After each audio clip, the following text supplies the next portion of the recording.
Hello বন্ধুরা, good morning. তোমরা সবাই কেমন আছো? আশা করি ভালো আছো, আমিও ভালো তো দেখো, আজকের দিনটা হলো তোমার রবিবার সকাল 7টায় আমি উঠে গেছি। অনেকটাই দেরি হয়ে গেছে উঠতে। তো সকাল 7টায় উঠে আমি সূর্য দেবতাকে প্রণাম জানিয়ে নিলাম, আর রান্না করার জন্য এই যে দেখো সবজি বানিয়ে নিচ্ছি। আমি কুমড়ো কেটে নিচ্ছি, কুমড়ো আলু দিয়ে তরকারি করব আর টমেটোর ভাজা করব। তো এই যে আমি সবজিগুলো বানিয়ে নিচ্ছি, আর আমার ছোট মেয়ে উঠে গেছে। তোমরা তো দেখলে, ও ঠাকুমার সাথে খেলছে উঠানে, আর আমি বারান্দায় বসে সবজিগুলো বানিয়ে নিচ্ছি তাড়াতাড়ি করে। যদি আমার কাছে আসে আবার আমাকে সবজি বানাতে দেবে না, তো ওর ঠাকুমা নিয়ে ওকে বাইরে খেলছে উঠানের মধ্যে।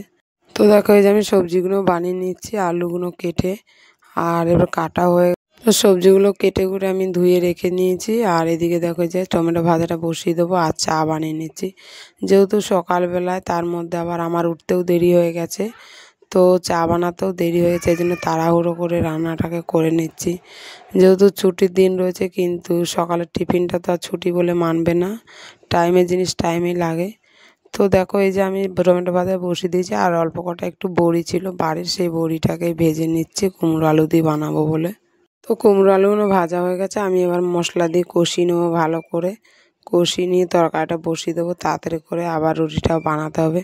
যেহেতু বেলা হয়ে গেছে অনেকটাই, তো আরও কাজগুলো রয়েছে, এই জন্য আমি তাড়াহুড়ো করে রান্নাটাকে করে নেবো। আবার মেয়েদের খাওয়ানো রয়েছে, তো বেলা হয়ে যাচ্ছে রান্না করতে, এই জন্য আমি তাড়াতাড়ি করে রান্নাটাকে সেরে নেব। আর ওই পাশে দেখো, ওই যে টমেটোর ভাজাটা আমার হয়ে যাচ্ছে। আমি একটু চিনি দিয়ে নিয়েছি, তাহলে টমেটোটা টক মিষ্টি খেতে ভালো লাগবে টমেটো ভাজাটা। বেশি চিনি দিইনি, হালকা চিনি দিয়েছি। এই টমেটোটা শান্তিপুর থেকে নিয়ে এসেছিলাম, দিদি দিয়েছিল, সেই টমেটোটাই রান্না করছি। তো আমাদের টমেটো ভাজাটা হয়ে গেলে, আর এদিকে দেখো এই যে আমার তরকারিটাও হয়ে গেছে, সবজিটা বড়ি দিয়ে আলু কুমড়ো দিয়ে। এরপরে আমি রুটি কটা বেলে নেব, যেহেতু বেলা হয়ে যাচ্ছে, তো রুটিগুলো তাড়াতাড়ি করে বেলে নিতে হবে। তরকারি হয়ে থাকলে রুটি বানালে সুবিধা হয়ে যায় তাড়াতাড়ি করে। তো রুটিটা বানানো হয়ে গেলে আমি আরও তো দেখো, এই যে আমাদের রুটি বানানো হয়ে গেছে। এবার আমি উনুনগুলো ভালো করে মুছে নিয়েছি। উনুনগুলো মুছে নেওয়ার পর আমি এবার ঘরগুলোকে ঝাড়ু করে নেব। যেহেতু অনেকটা বেলা হয়ে গেছে, 10:30 বেজে গেছে, তো ঘরগুলো তাড়াতাড়ি করে ঝাড়ু করে নেব। আবার মুছতে হবে ঘরটা, যেহেতু তোমাদের দাদাভাই আজকে ঘরে নেই, আজকেও কাজে গেছে। রবিবার আছে ছুটির দিন, কিন্তু অন্য কাজে গেছে। তো আজকেও কাজে গেছে, তো পুজোটা আর দেয়নি আজকে চান করে। তো আমাকেই পুজোটা দিতে হবে আজকে। তো দেখো, ঘরগুলো আমি ভালো করে ঝাড়ু করে নেব, তারপর আবার ঘরগুলো মুছতে হবে। দেখো, আমাদের ঘরগুলো তো অনেকই ধুলোবালি হয়ে যায় ঘরগুলো। সকাল থেকে সবাই কাজ করি ঘরে, তো ঘরে ধুলোবালি অনেকটাই হয়ে যায়, এর জন্য আমি সকাল আর ঘরটা পরিষ্কার করতে পারি না।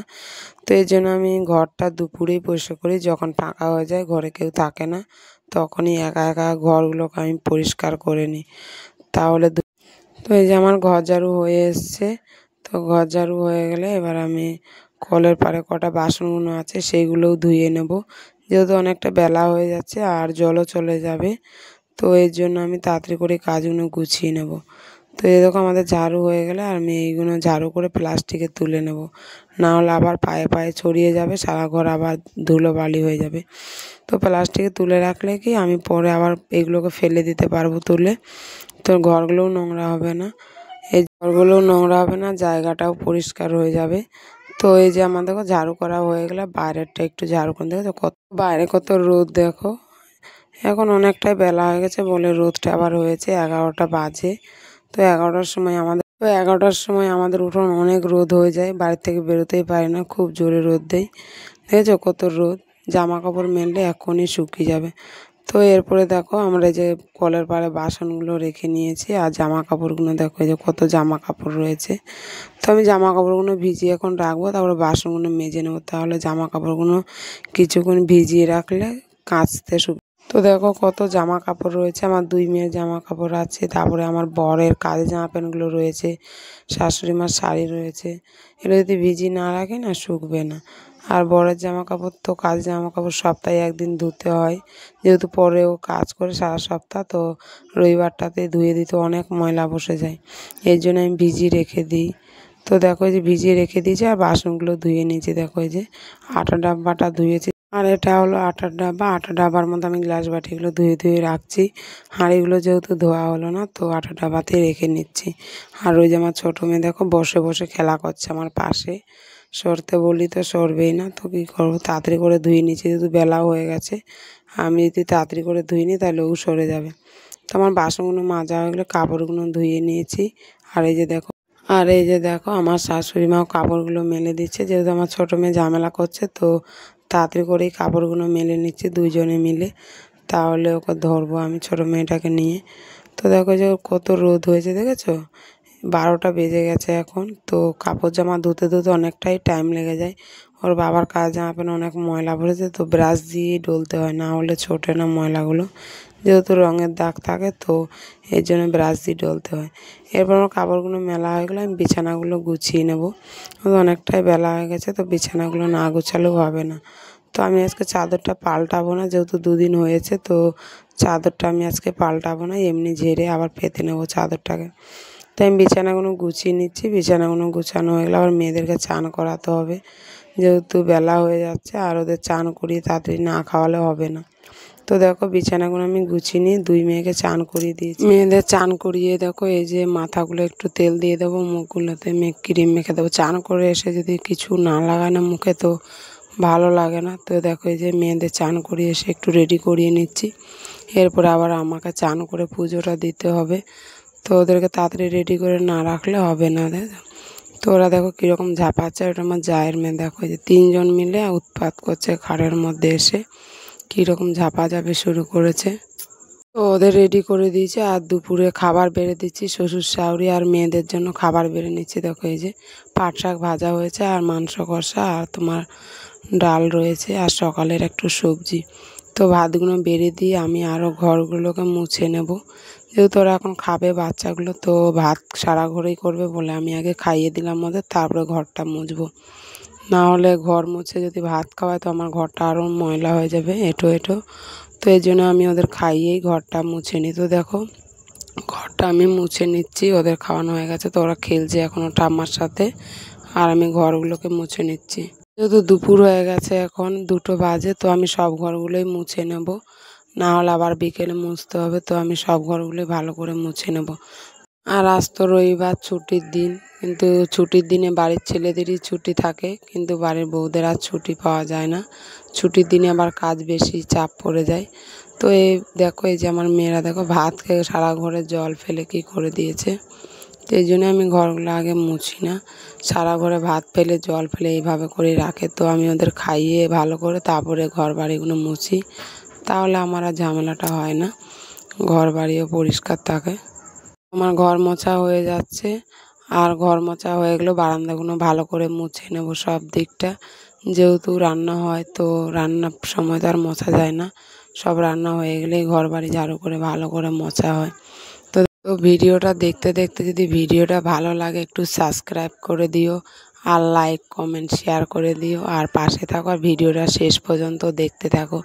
তো এই যে আমাদের ঘরগুলো প্রায় মোছা হয়ে এসছে, দরজাগুলোতে মুছে নিচ্ছি। ঘরগুলো মোছা হয়ে গেলে আমি চানটা করে নেব। তো দেখো কত দুপুর হয়ে গেছে, এখন অনেকটা বেলা হয়ে গেছে, 2:30 বাজে। তো কত রোদ দেখো, বাইরে প্রচুর পরিমাণে রোদ আছে। আমার ঘরটা মোছা হয়ে গেছে, এবার আমি চানটা করে পুজোটা করে নেব তাড়াতাড়ি করে, পুজোটা না করলে আবার দেরি হয়ে যাবে। তো আমার পুজো হয়ে গেলে দেখো এই যে খাওয়া দাওয়া করে এবার একটু ঘরগুলো গুছিয়ে নেব। যে বিয়ে বাড়ি গিয়ে সাজুগুজুগুলো বাইরে ছিল, সেই সবগুলো গুছিয়ে নিচ্ছি। দেখো এই যে, তো সাজুগুলোগুলো গুছিয়ে না রাখলে না সব এলোমেলো হয়ে যাবে। তো অনেক দিন ধরেই শোকেসের কাছে রাখা ছিল, তো একটু গুছিয়ে ভালো করে শোকেস সেগুলোতে তুলে দিচ্ছি। আর যে মেয়ের ক্লিপগুলোও তুলে নিচ্ছি সাইড দিয়ে। তো এই সব ছোটো ছোটো জিনিসগুলো যদি গুছিয়ে না রাখি, তাহলে হাতে হাতে করে বাচ্চাগুলো নিয়ে সব ফেলে দেবে এদিক ওদিক করে। এরপরে মেলায় গিয়েছিলাম, তো মেলার থেকে নিমকি এনেছিলাম, সেই নিমকিগুলোও গুছিয়ে রাখছি কৌটার মধ্যে ভরে নিয়ে। তারপর শোকেসগুলো একটু গুছিয়ে নেব, তারপরে জামা কাপড়গুলোও একটু গুছিয়ে নেব। জামা কাপড়গুলো যেহেতু ধুয়ে ধুয়ে রাখা থাকে, তো গোছানোর সময় পাওয়া যায় না মেয়েদেরকে নিয়ে। তো আজকে মেয়েরা ঘুমিয়ে গেছে দুপুরবেলা, তো এর জন্য আমি দুপুরবেলাতেই এইসব কাজগুলো করে নিচ্ছি। ঘরের ছোট ছোট কাজগুলো অল্প অল্প করে গুছিয়ে নিচ্ছি, না হলে আর সময় হবে না। তো আমাদের শকেসগুলো মুছে নিচ্ছি, শকেসগুলোতে ধুলো বসে গেছে অল্প অল্প, যেহেতু আমাদের টালির বাড়ি, তো টালির বাড়িতে অনেক ধুলো হয়। তো ধুলোগুলো দেখো এই যে হাওয়া দিলে সব এদিক ওদিক করে ছড়িয়ে পড়ে। তো এগুলো ভালো করে মুছে না রাখলে সব ধুলো ধুলো হয়ে যায়। তো এই যে মুছে নিচ্ছি ভালো করে। তো শকেসগুলো মোছা হয়ে গেলে জামা কাপড়গুলো গুছিয়ে নেবো। তো দেখো কত জামা কাপড় আমাদের রয়েছে, কদিনের জামা কাপড় গোছানোই হয় না। মেলায় গেছিলাম, তারপরে বিয়ে বাড়ি গেছিলাম, সব জামা কাপড় ছড়িয়ে ছিটিয়ে রয়েছে। তো আমি সবগুলোই গুছিয়ে নেব আর জায়গার মতো রেখে দেবো। ভালো করে গুছিয়ে না রাখলে না এখন জামা কাপড় আবার ভর্তি হয়ে যাবে, কেননা ডেলি বাচ্চাদের জামা কাপড় ধোয়া হয়। তো এগুলো গুছিয়ে গুছিয়ে ডেলি রাখতে হয়। তো এই যে দেখো আমার ছোটো মেয়ের জামা কাপড় বালতিতে রেখে দিয়েছি আলাদা করে, আর বড় মেয়ের গামলাতে। বাচ্চাদের কাপড় যদি আলাদা আলাদা না রাখি তাহলে নেওয়ার সময় অসুবিধা হয়ে যায়, খুঁজে পাওয়া মুশকিল হয়ে যায়। তো দেখো দুই মেয়ের জামা কাপড় আলাদা করে এইভাবে রেখে দিই, আর ওর বাবার জামা কাপড়গুলো আলনাতে রাখি, আর আমার জামা কাপড়গুলো আলনাতেই সাইডে রাখি। তো এই যে নতুন জামা কাপড়গুলো আলমারিতে তুলে দিচ্ছি। দেখো সব বিয়ে বাড়ি গেছিলাম, মেয়েদের জামা কাপড়গুলো বিয়ে বাড়ি থেকে এসে জামা কাপড়গুলো এলোমেলো রাখা ছিল, তো ধুয়ে ভালো করে রেখে দিচ্ছি আলমারিতে তুলে। আবার কবে কোথায় যাব জানি না, তো আজকে ভালো করে তুলে। তো কাপড়গুলো আমার তোলা হয়ে গেছে আর আলমারিটা আমি বন্ধ করে নেব। এরপরে বিকেলের কাজগুলো গুছিয়ে নিই। বিকেলের কাজগুলো হয়ে গেলে আমি আবার রাতের রান্নাটা করে নেব। তো এই দেখো সকালে যে বাসনগুলো আমি মেজে রেখেছিলাম, সেই বাসনগুলো এখন আমি রাতের বেলায় গুছিয়ে নিচ্ছি আর রান্নাটা বসিয়ে নিয়েছি। রাতে আবার তরকারি করতে হচ্ছে, আলু কলা দিয়ে একটা তরকারি করছি। তো এই যে বাসনগুলো গুছিয়ে যদি না রাখে না, বাসনগুলো এলোমেলো হয়ে যাবে, যেহেতু ছোটো বাচ্চাগুলো রয়েছে, তো একটা একটা করে বাটিগুলো এদিক ওদিক ফেলে দেবে। তো এই জন্যই বাটিগুলো আমি গুছিয়ে রেখে নিচ্ছি, দেখেছো।